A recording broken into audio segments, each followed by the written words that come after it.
Hi friends, it's Sarah with Ruffles and Rain Boots, and I know things look a little bit different with this, but today I'm gonna make delicious sweet tea bombs.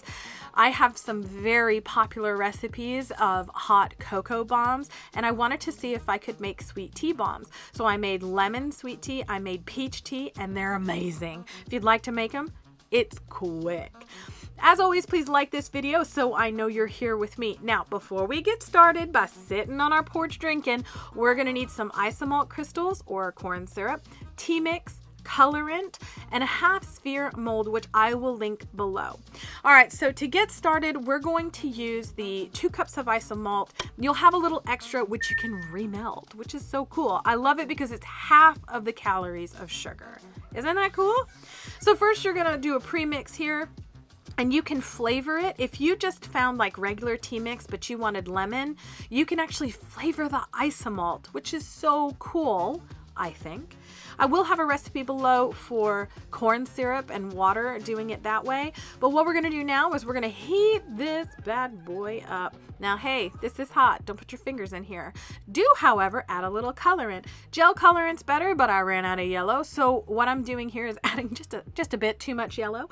But we're going to add about 2 tablespoons of this into each half sphere mold. Now, it will pool, and you'll want to remove most of that overfill. If you do leave the overfill, it makes your tea sweeter. It will actually make hot cocoa bombs sweeter, whatever you'd like, but it's just adding more. All right, so all I'm doing here is using the back of the spoon in order to run this sugar mixture up the side, okay? And when it cools, it's just gonna gather on itself. Now for these, there's a couple here that are just too full, so I'll actually remove those. Another cool thing, as I'm just going to speed this up because it's basically me just pushing Isomalt on the sides. But another cool thing about Isomalt is that you can remelt it, which is cool. All right, so you want to make sure you're getting it even with the top edge, because if you have a whole lot of if you have a whole lot of excess on the flat portion of the mold, it can actually break your sphere later. Once you have it all set, we're just going to pop it in the freezer for 5 minutes. That's it. And look how easy. Woohoo! They didn't break. They're really pretty. Okay, I'll stop. All right, so now, as you can imagine, I'm just using my prepared tea mix and I'm putting it on the inside of half of these molds. Now, my freeze-dried lemons did not come in enough time. That's why that rando lemon is just standing there. But I would recommend, as I did with my peach tea bombs, to put a freeze-dried lemon in there. It's just kind of cool.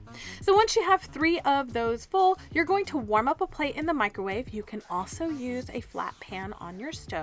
And you're just going to melt it a little bit, and then you just press it. Oh, by the way, don't break off that pokey bit. You're going to melt it with a warm spoon, because you can crack you can crack the entire thing. All right, so here we're just going to do this again. We're going to melt it, and you don't need to melt it a lot. Like, it just needs to get sticky. And so then you just press it into each other. You're going to wait 24 hours to reduce the stickiness of the Isomalt, and then to store them, you never put them in the refrigerator, just put them in an airtight container on your counter. Now the best part is to serve them. You're going to place one in a cup and put in 1 to 2 cups of water. Hot is better than cold, because just like sugar, it melts better in hot. But that's it. These are so fun to make, and even more importantly, so fun to gift. So I know this is a little different, but let me know in the comments section, what do you think of these? I know it's being crafty in the kitchen, but still. As always, I appreciate you being here. Please like and subscribe for more crafty fun.